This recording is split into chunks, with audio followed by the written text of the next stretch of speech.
Olá, que a graça e a paz do nosso Senhor Jesus Cristo estejam com todos. Estamos começando o nosso encontro com a palavra, onde semanalmente nós aprendemos um pouco mais sobre a palavra de Deus nesse espaço reservado no nosso canal para um estudo bíblico. E nós estamos aprendendo sobre guerra interior, o caminho para a liberdade. E hoje nós vamos falar sobre a amargura, lutando contra a amargura. Você é uma pessoa que guarda mágoas?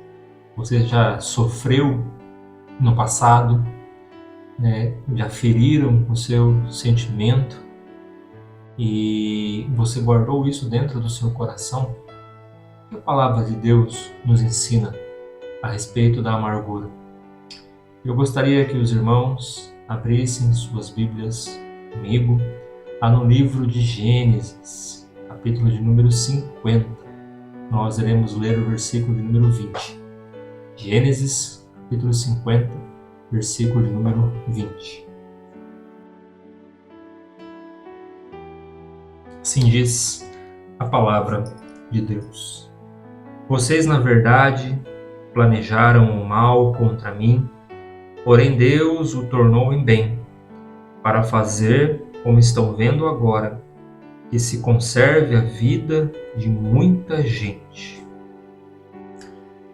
Amém. Nós vemos aqui a história de José. Se você não conhece a história de José, José era filho de Jacó, um filho muito amado. E um dia José teve um sonho, e esse sonho provocou os ciúmes de seus irmãos. Então eles agiram maldosamente e prenderam José em uma cisterna, em um poço, e depois venderam José como escravo. Então José foi vendido como escravo para o Egito, e ali aconteceu muitas coisas, e Deus abençoou a vida de José, e José se tornou um dos governadores do Egito. E então, numa época de fome, de escassez, ele pede que a sua família vá para o Egito, buscar alimento. Então ele ajuda a sua família, e o versículo, no capítulo do número 50, fala a respeito desse encontro de José com a sua família.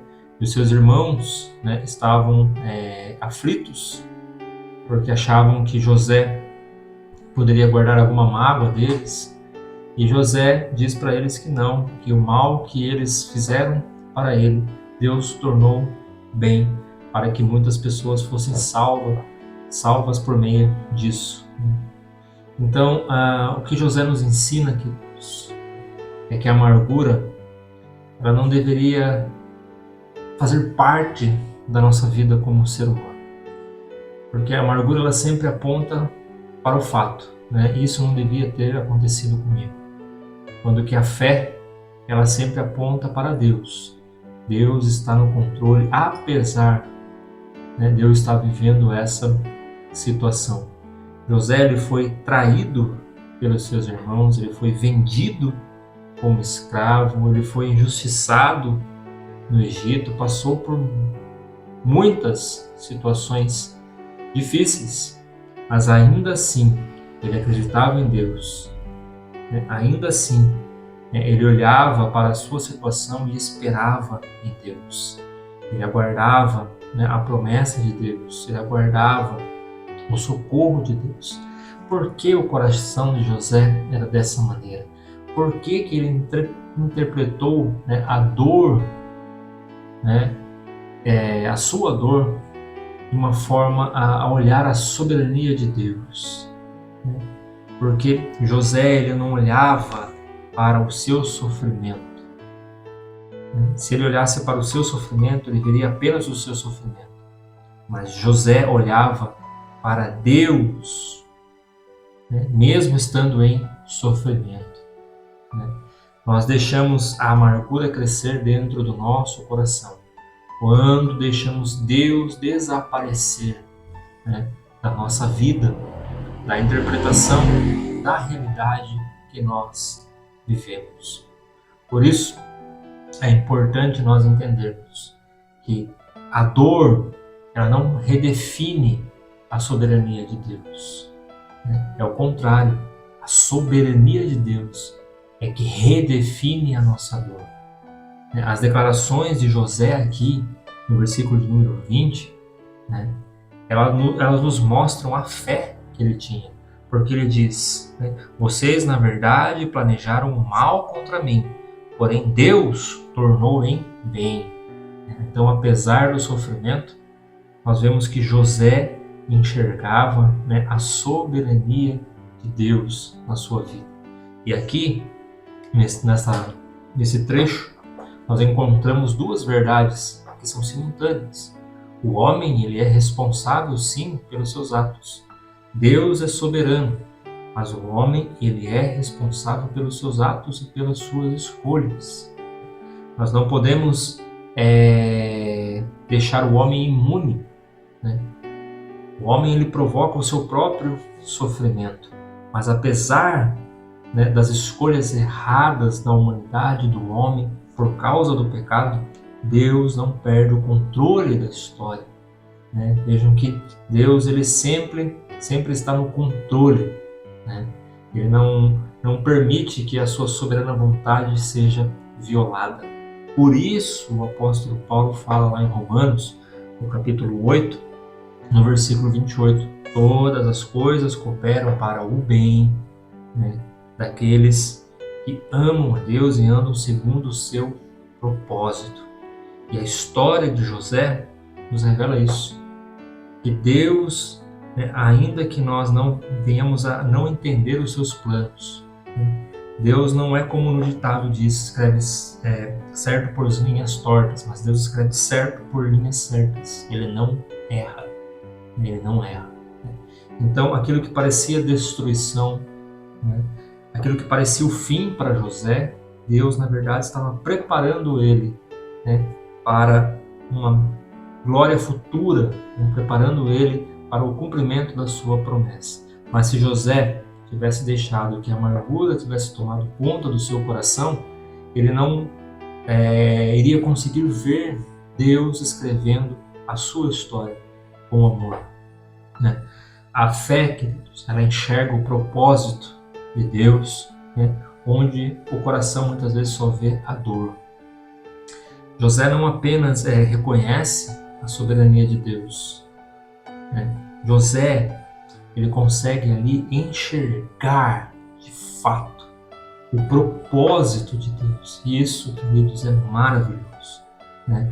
Porque ele diz: vocês planejaram o mal contra mim, porém Deus tornou bem para fazer como estão vendo agora, e se conserve a vida de muita gente. Olha, ele entendeu que a sua vida tem um propósito, e apesar da sua dor, Deus transformou essa dor em salvação para que mais pessoas, né, fossem salvas por meio da sua vida, do propósito que Deus deu a ele, né? Então, José, ele não nega aqui a fé, ele não nega a dor, mas ele dá um novo significado. Ele vê a luz da redenção de Deus, né?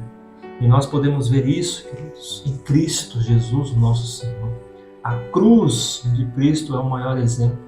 Apesar do sofrimento de Jesus, né, o significado iria trazer salvação para todos, né? O livro de Atos, no capítulo 22, versículo 23, diz que Cristo foi entregue, né, determinado pelos desígnios de Deus, né? Ele foi crucificado por mãos injustas, mas estava tudo conforme o propósito de Deus. Nós, muitas vezes, enxergamos a nossa história no micro, quando Deus enxerga no macro, né? Ele enxerga além da nossa visão. Viktor Frankl, que foi um neurocientista, né, e que sobreviveu ao Holocausto da Segunda Guerra Mundial, é um importante pensador do século passado. Ele fala que o ser humano, né, o importante do ser humano não é suportar, não é somente suportar o sofrimento, mas o ser humano, ele precisa buscar o significado nesse sofrimento. quando ele entende que o seu sofrimento tem um propósito, né? Então ele entende que Deus está trabalhando na sua vida. Então esse significado ele não pode ser criado por nós. Ele é determinado por Deus. Olha que maravilhoso, né? Você enxerga o significado do seu sofrimento a partir da ótica de Deus, aquilo que Deus está trabalhando. Com isso, você consegue tirar toda a amargura do seu coração, sabe aquele sentimento que eu estou sofrendo injustiça, isso não poderia estar acontecendo comigo, isso é injusto, eu não perdoo, né? Eu não consigo, né, liberar perdão. Não, nós precisamos reconhecer a dor, mas entender o propósito de Deus nessa dor e liberar o perdão como José fez aqui, né? Liberou o perdão para os seus irmãos.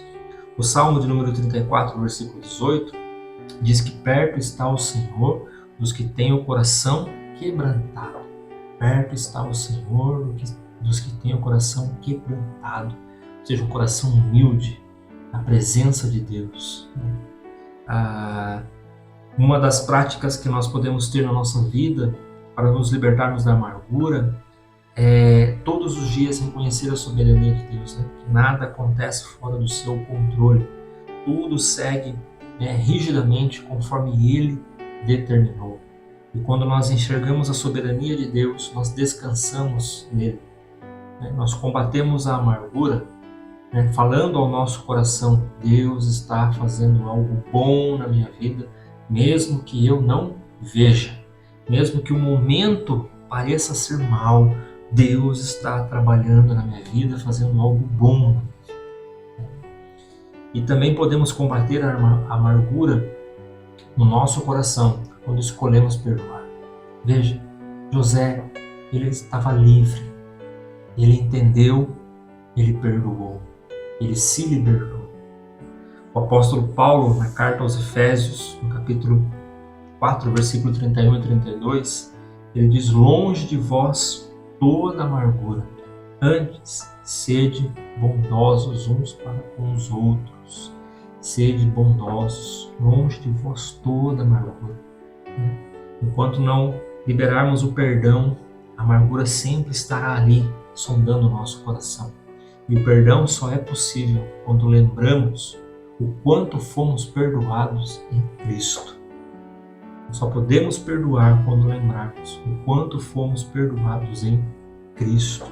A história de José, se você puder ler aí na sua casa, em Gênesis, né, é uma história maravilhosa que revela a providência de Deus. De um homem que tinha tudo para guardar mágoa da sua família, dos seus irmãos, mas ele viu, ele enxergou em seu sofrimento a mão bondosa de Deus. E isso fortaleceu a sua fé. A dor não destruiu a fé de José em Deus. A dor não pode destruir a fé que nós temos em nosso Senhor e Salvador Jesus Cristo. Ele sofreu por nós. Ele sofreu por nós, pelos nossos pecados. Possamos aprender, né, a viver desta maneira, a nos libertarmos de toda a amargura que nasce no nosso coração, de todo sentimento, né, que temos em nosso coração de não perdoar. Precisamos redefinir a dor, enxergar a fé com propósito. O Evangelho, ele nos capacita a perdoar. Ele nos ensina a perdoar. Nós devemos pedir para Deus isso. Senhor, olha para as minhas feridas, olha para o meu sofrimento e me faz enxergar a tua bondosa mão. Deus está no controle da minha vida. Deus está escrevendo a minha história. Deus está transformando o meu coração. Tudo está acontecendo para o meu bem. Ainda que eu não enxergue, Deus está no controle. E um dia, tudo irá ser revelado, como foi na vida de José. Tudo irá ser revelado, então entenderemos o quão bondoso, o quão amoroso é o nosso Deus. Que Deus vos abençoe, Eu desejo a todos um ótimo final de semana e até o próximo encontro com a palavra. Forte abraço e até lá.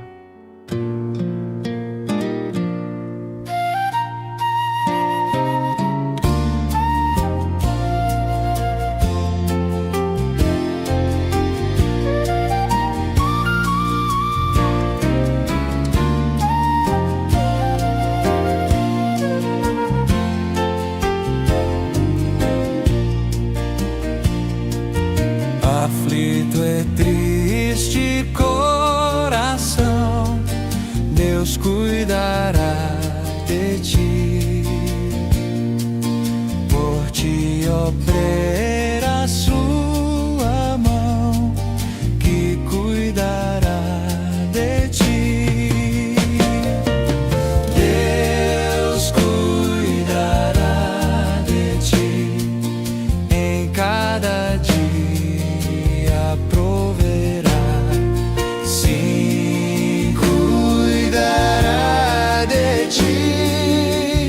Deus cuidará de ti. Na dor cruel, na provação, Deus cuidará de ti. Socorro dá e salvação, pois cuidará de ti.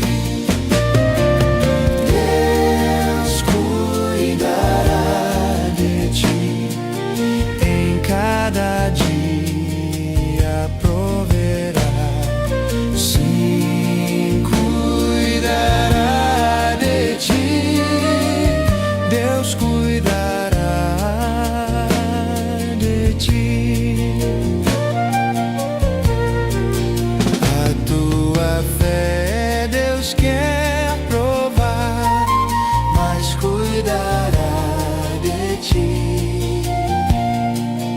O teu amor quer aumentar e cuidará de ti.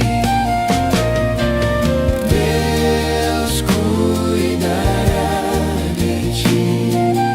Em cada dia proverá, sim, cuidará de ti.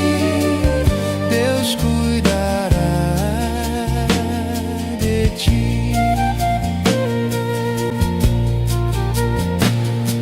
Sim, cuidará de ti. Deus cuidará.